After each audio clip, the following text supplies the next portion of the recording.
Então, estamos gravando. Boa noite para todo mundo, então.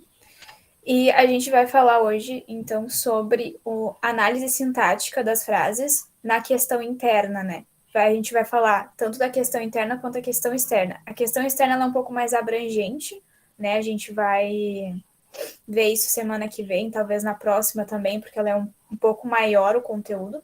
E essa aqui, ela é um pouco mais da função de cada palavra, né? Da função de cada coisa dentro da frase.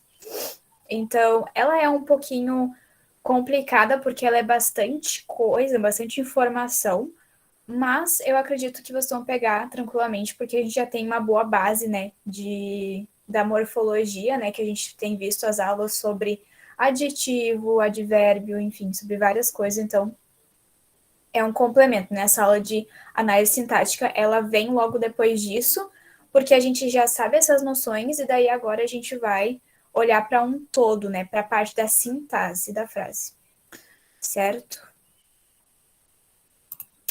Vamos lá, então.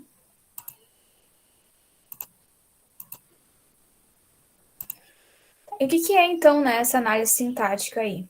A análise sintática, então, ela examina a estrutura do período. Ela divide e classifica as orações que os constituem e reconhece a função sintática dos termos de cada oração. Ou seja, aquilo que eu falei para vocês, né? A gente vai olhar a frase nesse momento e a gente vai ver o que cada palavra, cada partezinha da frase está fazendo. Qual é a sua função dentro daquela frase. Por que ela está ali? O que ela está fazendo? Essa é a ideia para a aula de hoje, tá? Então, a gente vai começar, né, pela parte interna dessa análise. A gente, nas próximas semanas, como eu falei, a gente vai ver a parte externa, que ela é um pouco mais abrangente, um pouco maior, mas hoje a gente vai começar com a parte interna para a gente conseguir entender as coisas, para aí sim chegar na parte externa. E essa parte interna, então, é a parte da gramática que analisa a função e a ligação dos elementos que compõem um período. Né? Então, a oração é dividida em termos, de acordo com a função que cada um exerce. Então, de acordo com as coisas que essas palavras, que essas partes da frase vão exercer, elas vão ser de um grupo específico. E a gente vai ter três, tá? Que vão ser as essenciais, as integrantes e acessórios. E a gente vai ver agora o que cada uma dessas coisas significa. Ó, então, as essenciais, elas são dois termos, tem dois termos só nesse grupo, né? Que são essenciais, fundamentais para a oração. Então, os termos essenciais são aqueles que tem que ter na frase, que é importante que tenha, fundamental, né? Que vai ser o sujeito, né? O sujeito, e aí junto dele a gente vai ter o núcleo do sujeito, que a gente vai ver exatamente o que é isso. E o predicado, que dentro dele a gente vai ter o predicativo do sujeito e o predicativo do objeto. E aqui eu trouxe um exemplo para a gente já começar a pensar um pouco, né? Que é as crianças brincavam na rua, né? Então, as crianças vai ser o nosso sujeito da frase e brincavam na rua o nosso predicado. Mas a gente vai entender um pouquinho melhor o que essas coisas significam, né? A gente vai ter as integrantes também, que vai ser o segundo grupo, que são aqueles que contemplam a significação transitiva dos verbos e nomes, ou seja, elas integram o sentido da oração. Então, são eles os complementos verbais, o que vai ser, no caso, que dentro deles vai ter, né, o objeto direto e o objeto indireto, e os complementos nominais e a agente da passiva. E a gente vai ter também, então, o terceiro termo vai ser os acessórios, que são aqueles que desempenham na oração uma função secundária, qual seja de caracterizar um ser, determinar um substantivo, exprimir alguma circunstância e etc. Então, eles são funções secundárias, elas não são tão importantes para a frase. Né? Então, são eles o adjunto adnominal, o adjunto adverbial e o aposto. Esses vão ser os nossos acessórios das frases. Daí, assim, tá? Agora a gente vai começar a ver o que tem em cada grupo especificamente, tá?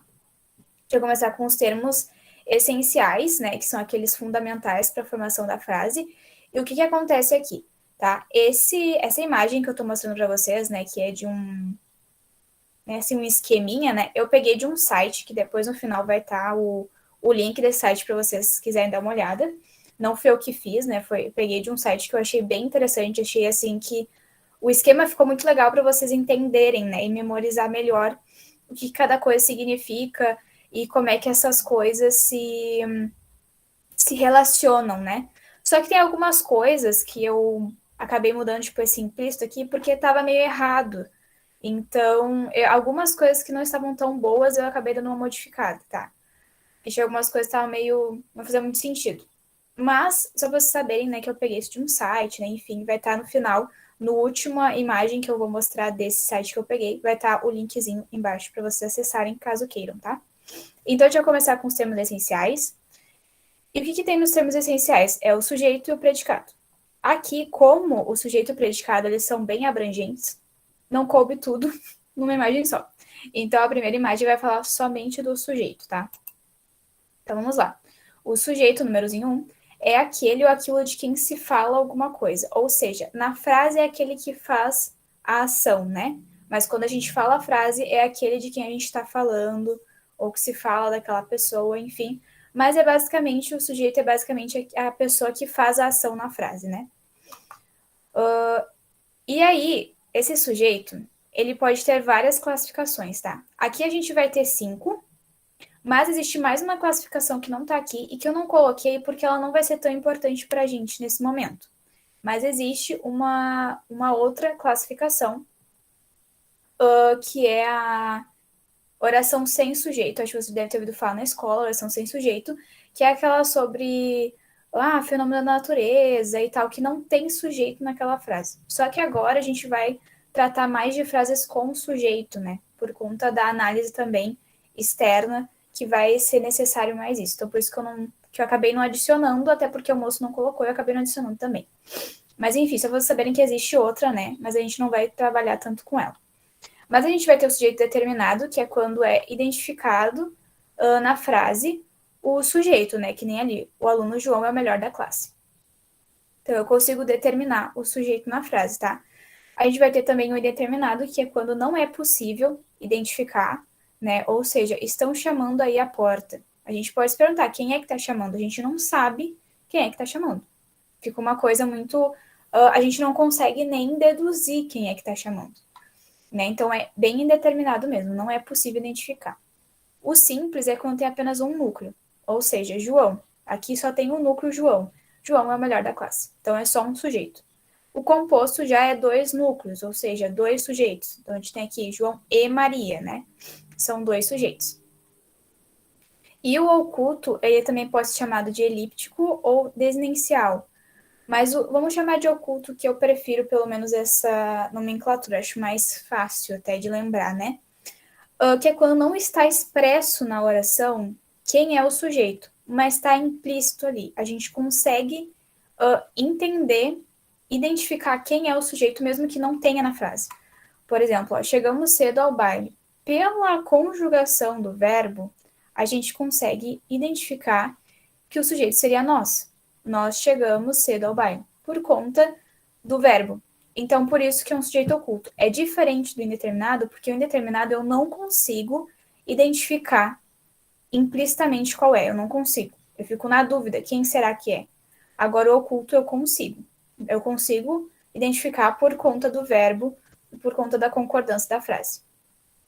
Certo? E aí a gente vai ter também o núcleo do sujeito, né? Que vai ser uma coisa do sujeito, né? Que vai vir, que é o termo principal, então, no sujeito, a palavra mais importante. Então, por exemplo, o aluno João é o melhor da classe, o João vai ser o núcleo do sujeito. Quem que é o sujeito aqui na frase? É o aluno João. Esse é o sujeito. O João vai ser o núcleo, porque ele é o mais importante. O que eu quero saber ali é que é o João. Se ele é aluno, se o artigo que vem a dizer isso não me importa. O que me importa é o nome dele, que é João, para eu identificar quem é a pessoa. Então, o sujeito, né, o núcleo do sujeito ali é o João, é a parte mais importante do sujeito, certo? Ok. Vamos para a próxima, então. Agora, essa parte aqui é do predicado. Eu sei que é muita coisa, tá? Mas, assim, vai dar certo, entendeu? A gente vai conseguir vencer isso. Eu sei que é um pouco, assim, muita informação e tudo mais, mas a gente vai se acostumando com as nomenclaturas e dá tudo certo. Olha só, a gente vai ter o predicado agora, né? que vai ser o predicado, ele vai ser basicamente todo o restante da oração, né? A partir do verbo até o final da oração, né? Porque vai ter o sujeito e o predicado. Essa vai ser a divisão maior da frase, daí depois a gente vai vendo dentro do predicado, dentro do sujeito, e que tem para esmiuçar, né? Para classificar menor. Então, o predicado é tudo aquilo que não é sujeito. Basicamente isso, tá?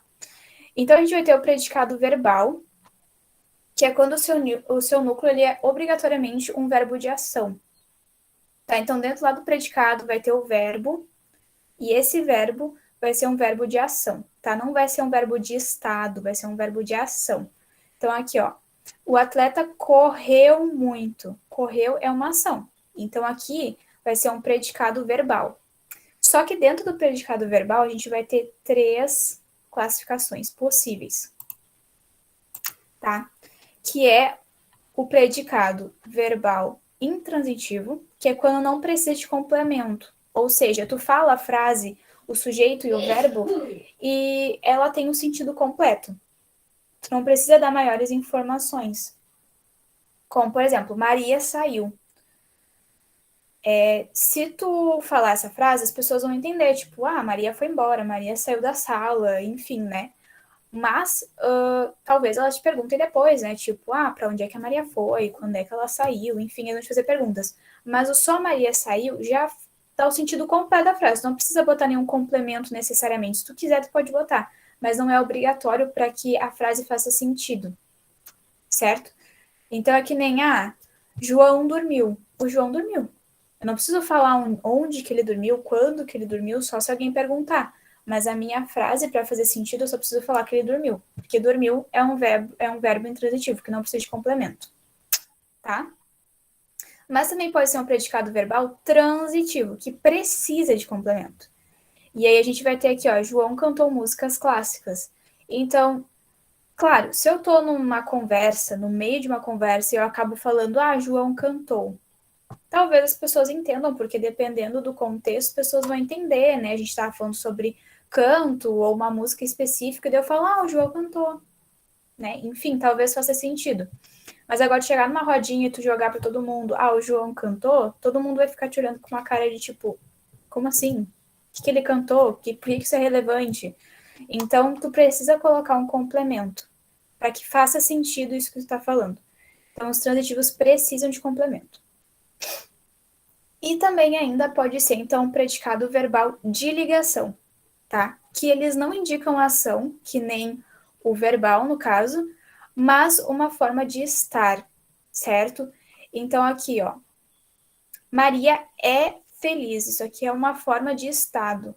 É um estado de Maria. Maria, ela está feliz. Então, esse é um verbo de ligação. E aqui, nessa nuvenzinha aqui, eu coloquei todos os verbos de ligação mais conhecidos. Existem vários, mas esses aqui são os mais populares, assim, né? Para vocês terem uma ideia. Não precisa decorar, né? Porque se vocês olharem para a frase e interpretarem se está sendo uma ação ou um estado, vocês já vão perceber que é um estado, ou enfim. Então, mas aqui só para vocês terem uma noção, né? Que o ser, o estar, o parecer, permanecer, ficar, continuar, tornar-se, o virar, né? Não no sentido de dar meia volta, né? De virar mesmo, mas no sentido de tornar-se, né? De virar algo. No caso, sei lá, eu vou virar professora, vou me tornar professora, né? O andar também não é questão de andar, né? A ação de caminhar, mas é o de andar de tem estado triste, por exemplo, né? Que nem o João. O João anda meio triste ultimamente. O João tem estado triste ultimamente, né? Então é nesse sentido. O ficar, o encontrar-se, o viver e entre outros. Então, os verbos de ligação, eles têm esse sentido de estado, diferente do verbal, né? Que tem o sentido de ação, certo? E daí, outra vertente que a gente vai ter aqui é o predicado nominal. Que esse predicado nominal é quando o núcleo é um nome que exerce a função de predicativo do sujeito. É conectado ao sujeito sempre através de um verbo de ligação. Então, aqui tem a ver com o verbo de ligação, só que aqui no de ligação vai estar focando no verbo, certo? E aqui ele vai estar focando nos dois, tanto no verbo, que tem que ser um verbo de ligação, né? Quanto o estado que está sendo falado, né? Então, aqui ela está se referindo ao sujeito, ao nome da frase, que é o sujeito. Então, o nominal é isso, é quando tem um verbo de ligação e mais uma, pode ser uma característica, né, enfim, sobre o sujeito, né, sobre o nome da frase. E a última vertente de predicado vai ser o verbo nominal, que é quando acontecem as duas coisas juntas. A gente tem tanto um verbo de ação quanto um predicado se referindo ao sujeito. Então, ó, os alunos saíram, vai ser o verbal aqui, do teatro Encantados. Encantados. Eu não estou falando que o teatro é encantado. Eu estou falando que quem está encantado é os alunos. Então, ó, vocês estão vendo essa transição aqui? Que é encantado é os alunos, não o teatro. Então, ele está fazendo essa questão do nominal, né? De conectar isso aqui com o sujeito, tá? Então, não necessariamente precisa ter um verbo de ligação aqui, porque o verbo mesmo vai ser verbal. Então, no verbo nominal, normalmente não tem um verbo de ligação, o verbo vai ser de ação mesmo. Mas, logo depois vai ter um nominal que vai ser essa palavra que vai se referir ao sujeito. Tá, gente? Se alguma coisa tá ficando confusa, por favor, me avisem, tá? Eu tô seguindo o baile aqui, mas se alguma coisa não ficou clara, avisem. E a gente também vai ter mais dois, que eu não vou conseguir botar aqui, senão vai ficar aparecendo esse negócio aqui embaixo. Mas enfim, que é o predicativo do sujeito e o predicativo do objeto, tá? Que eles são duas vertentes do predicado também. Só que eles são um pouco diferentes, né? O predicativo do sujeito ele é um complemento que informa algo ou atribui uma característica ao sujeito. Então, ele é bem parecido com o nominal, né? Porque ali é o exemplo, a Maria é desastrada. Então, desastrada é que vai ser esse complemento de Maria, né? Que está atribuindo essa informação a Maria, essa característica a Maria, né? Ele é bem parecido com o nominal, só que o nominal, ele tem o verbo de ligação, obrigatoriamente, o verbo de ligação entra junto na conjugação, e o predicativo não. E não necessariamente precisa ser um verbo de ligação, pode ser um verbo de ação mesmo. E o verbo nominal tem os dois, né? Então, essa é a diferença. E o predicativo do objeto é um complemento que informa algo ou atribui uma característica ao objeto da frase, né? Então, ali, ó, acho suas aulas excelentes. Eu não tô falando do sujeito ali, eu não tô falando que o sujeito é excelente. Eu tô falando que as aulas que esse sujeito produz são excelentes. Então, as suas aulas é um objeto da frase. E aí, excelentes está caracterizando suas aulas. Então, essa é a diferença do predicativo do sujeito para o predicativo do objeto. O do sujeito está caracterizando o sujeito e o objeto está caracterizando o objeto. Certo? Alguma pergunta até aqui ou não? Prof, não entendi muito bem a diferença entre predicado, nominal e verbo de ligação. Tá, vamos voltar. Tá, olha só. O verbo de ligação, ele vai estar focando só no verbo, tá? Tipo assim, não importa o que vem depois, se ela é, não importa se ela é feliz, se ela é triste, enfim, não importa aquele adjetivo, digamos assim, que vem depois do verbo. Isso não importa para o verbo de ligação. Para o verbo de ligação só importa o verbo, né? Que o verbo seja um verbo que liga essa Maria para essa questão que está aparecendo ali de característica para ela. Então, não importa essa palavra, só importa o verbo. Ali, no caso, é só isso que importa. Agora, o predicado nominal, ele se importa tanto com o verbo quanto com esse nome. Então, tipo assim, para ter um um predicado nominal, tu precisa ter esse verbo de ligação. Só que no nominal, tu tá se preocupando também se essa palavrinha, no caso ali o feliz, ele está caracterizando Maria. Se ele não está caracterizando Maria, ele não vai ser nominal, mesmo que tenha um verbo de ligação.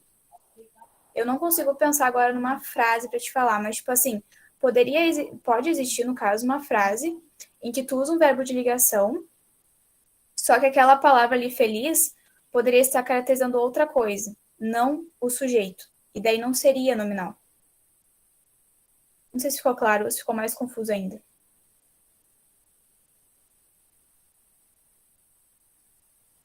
Tá. É que essas coisas, elas são bem parecidas, assim, essas vertentes. Só que elas têm uma coisinha que faz diferença. E aí, às vezes, quando a gente vai aprender, não fica muito claro. Mas com o tempo que a gente vai exercitando, isso fica mais claro, assim. Mas é isso, pensa que o de ligação é só focado no verbo, e o nominal, ele é o verbo e a palavra que vem depois, se essa palavra está caracterizando o sujeito. Se ela não está caracterizando o sujeito, ela nem é nominal. Então, para ser nominal, tem que ter essas duas condições: verbo de ligação e estar caracterizando o sujeito. Tá? Então tá, se ficou melhor, vamos continuar. Daí a gente vai ter os termos integrantes, né? Que é o segundo grupinho que a gente tem, que é onde tem o complemento verbal e o complemento nominal. O complemento verbal, ele completa o sentido dos verbos transitivos. Ou seja, o que é os verbos transitivos, né? Transitivos é aqueles que precisam de complemento. Então, os verbos que não fazem sentido sozinhos, eles precisam de complemento para fazer sentido. E aí a gente vai ter os transitivos diretos, que são o quê? O objeto direto. Tu pode chamar de transitivo direto se quiser, por conta dessa questão do verbo transitivo, ou tu pode só chamar de objeto direto também, que tá ótimo. Então aqui tá marcado errado, tá? O que tinha que estar marcado aqui é um vestido, mas tá marcado quer, eu esqueci de mudar. Mas enfim. Então, os objetos diretos é quando tem esse complemento e não exige preposição, ou seja, ela quer um vestido. Ela quer o quê? Se eu falar só, ela quer o quê? Se eu estiver num diálogo e alguém falar assim, ela quer uma água, ela quer. Tá, tudo bem, faz sentido. Mas agora, tu chegar e falar para alguém só ela quer, não vai fazer sentido nenhum. Então, você precisa de um complemento. E esse complemento vai ser o objeto direto, porque não tem preposição. O ele é um artigo, ele não é uma preposição. Então, um vestido vai ser o nosso complemento e vai ser objeto direto, tá? Aí a gente vai ter os indiretos, que daí é objeto indireto. E o que é um objeto indireto? É ter a preposição. Essa é a única diferença do objeto direto para o indireto. O direto não tem preposição e o indireto tem. Então, ele vai ser o complemento, mas com preposição. Por exemplo, devemos obedecer aos nossos pais. Esse a aqui, ele é de preposição. Então, o certo, se não tivesse contraído, seria a os nossos pais, tá? Então, esse a, ele é um objeto indireto, porque ele é uma preposição. Então, aos nossos pais vai ser o objeto indireto da frase. E também tem como acontecer os dois ao mesmo tempo, né? Acontecer tanto o direto quanto o indireto na frase. Por exemplo, eles deram esmola. Então, eu posso falar assim, eles deram o quê? Esmola. É o nosso objeto direto. A quem? Para quem? Ao mendigo. Então, esse ao, ele também está contraído, né? Esse a é de preposição e esse o é um artigo definido masculino. Então, eles deram esmola ao mendigo. Então, esmola vai ser o direto, ao mendigo indireto. Tá? Então, ao mesmo tempo na frase, acaba exigindo esses dois complementos, tanto direto quanto indireto. Ok? E daí a gente vai ter o complemento nominal, né? Que a gente viu o verbal, então, que é mais focado no verbo, e agora a gente vê o nominal, que é focado no nome, tá? Então, é o termo utilizado para completar o sentido de um nome. Então, enquanto o verbal ele completa o sentido do verbo, aqui a gente vai completar o sentido do nome. Por exemplo, olha ali a frase: frituras fazem mal ao fígado. Frituras fazem mal. Eu posso falar frituras fazem mal e as pessoas vão entender, mas provavelmente vai vir a questão: tá, mas fazem mal aonde? Aí tu vai falar: ao fígado. Então, tu tá fazendo um complemento desse mal. Ele faz mal aonde? Ao fígado. Então, tá falando que ao fígado é um complemento de frituras. Não é um complemento de frituras. É um complemento de mal. Tá? Então, ó, frituras fazem mal. O mal vai ser o complemento verbal, que tu só falar frituras fazem, não diz nada. Então, frituras fazem mal, o mal vai ser o complemento verbal. E ao fígado, tu vai estar complementando esse mal, que é um nome. Que no caso ali vai ser um adjetivo. Então, fazem mal ao fígado vai ser esse complemento nominal, que completa o nome. Certo? E tá. Vamos lá. Aqui também tem a gente da passiva, que o professor que fez, né? Eu não sei se ele é professor, eu acho que sim, que fez essas imagens, ele não colocou a gente da passiva junto. Mas a gente vai falar sobre ela porque a gente falou sobre voz passiva numas aulas atrás, sobre verbos, né? Então, a agente da passiva ele é o complemento de um verbo na voz passiva. Basicamente isso. Então, ele é esse complemento, só que vai acontecer apenas na voz passiva, né? Então, representa o ser que pratica a ação expressa pelo verbo passivo, bem regido comumente pela preposição por e menos frequente pela preposição de. Então, normalmente, ele vem com a preposição por. O de acontece muito raramente, assim. Então, vamos focar no por, tá? Então, aqui, ó, a voz ativa dessa frase seria: os colegas estimam Alfredo, tá? Mas como a gente viu, se a gente botar essa voz na passiva, que é colocar quem está sofrendo a frase no início e quem fez a frase no final, né? Quem fez a frase não, né? Quem fez a ação no final e quem sofreu a ação no início, vai ficar Alfredo é estimado pelos colegas. Então, esse agente aqui vai ser um complemento, um agente da passiva, que vai complementar essa frase que está na voz passiva. Certo? Porque eu poderia falar Alfredo é estimado. Só que alguém vai perguntar por quem? Pelos colegas. E aí eu vou dar esse complemento na voz passiva, pelos colegas. Certo?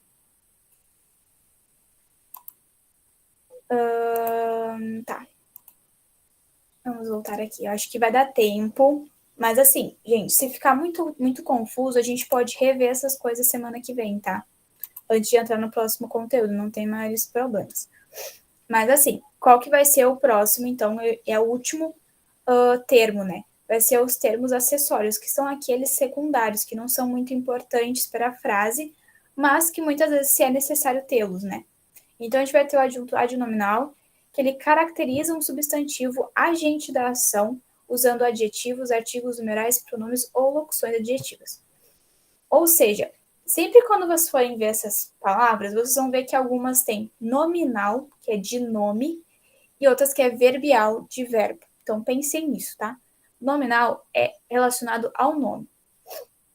Então, ó, olha só. Eu poderia falar assim: igrejas históricas serão restauradas. Eu poderia falar isso. E tava tudo certo. Mas eu queria caracterizar essas igrejas históricas, dizer quantas são. E aqui dizendo, 2 igrejas históricas. Essas duas, as duas, vão ser um adjunto adnominal, que estão caracterizando as igrejas históricas. Certo?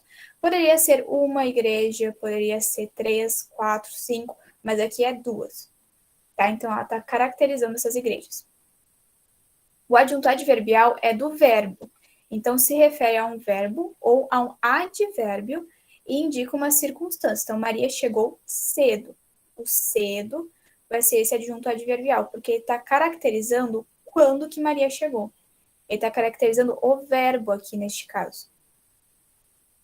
Então, o adjunto adverbial caracteriza o verbo, o adjunto adnominal caracteriza o nome, seja ele o sujeito ou um objeto, enfim. Então, adjunto adnominal caracteriza o nome, adjunto adverbial caracteriza o verbo, tá? E o último é o aposto, que esse é mais fácil, né? Que ele tem a função, então, de explicar um substantivo. Por exemplo, Júlia, a secretária da escola, está doente. Então, aqui, o aposto vai ser a secretária da escola. Por quê? Porque eu estou explicando quem é a Júlia. Quem não conhece a Júlia, quando eu falar a secretária da escola, quando eu usar esse aposto, vai entender de quem eu estou falando. Então, é para isso que serve o aposto, para explicar o substantivo que eu acabei de falar, o sujeito, que é a Júlia. Certo? Então, para terminar, eu tinha separado também umas atividadezinhas, mas não vai dar tempo de fazer hoje. Mas de repente a gente pode fazer semana que vem, a gente revisa e faz daí, tá? Mas aqui eu vou só para vocês verem mais ou menos, né, esses exemplos de orações, então. Com tudo que a gente viu até agora, tá? Então, olha só. Maria é bonita. Maria vai ser o sujeito simples, né, porque só tem um sujeito. É vai ser um verbo de ligação e bonita um predicado do sujeito. É e bonita, juntos, eles formam aquele predicado nominal. Deixa eu ver se é isso mesmo, eu tô falando besteira. É o predicado nominal. Juntos, eles formam um predicado nominal. Eu poderia botar aqui também predicado nominal para os dois juntos, tá? E de uma forma mais abrangente, Maria é o sujeito e é bonita é predicado. Ok? Marcos e Douglas dormiram. Marcos e Douglas são sujeitos compostos, tá? Porque tem o Marcos e Douglas. Não é só uma pessoa, são duas. E dormiram é o predicado verbal intransitivo, porque não precisa de complemento. Se eu falo só que eles dormiram, todo mundo vai entender o que isso significa. Certo? Eles fizeram a prova de manhã. Eles é o sujeito simples, né? Porque só tem um sujeito. Fizeram o predicado verbal transitivo, porque precisa de um complemento. A prova vai ser esse complemento verbal transitivo direto, porque não tem preposição, esse a ali é de artigo definido feminino. Então vai ser um complemento verbal, porque vai estar complementando o verbo transitivo que precisa de complemento. Vai ser direto, porque não tem preposição. E de manhã vai ser um complemento verbal transitivo indireto, porque tem preposição. Certo? Está complementando o verbo, que precisa de um complemento, mas tem uma preposição antes, que é o de, para poder caracterizar. E aí, de forma geral, eles é o sujeito e fizeram a prova de manhã, é o predicado. Certo, gente? Já acabou o nosso horário, né? Agora vai ser um intervalinho. Mas se ficou muito confuso, vocês podem me chamar, perguntar, enfim. E aí, se vocês quiserem também, a gente pode rever isso aqui na próxima aula para ficar um pouco mais claro de repente. Ou se vocês não conseguirem entender, eu posso trazer de uma forma diferente também para ver se a gente consegue pegar bem essa parte. Porque para a próxima parte que a gente vai ver, essa parte precisa estar bem entendida, assim, senão vocês vão acabar se perdendo no caminho. Tá bom? Então, qualquer coisa, entre em contato comigo. Beijo para vocês.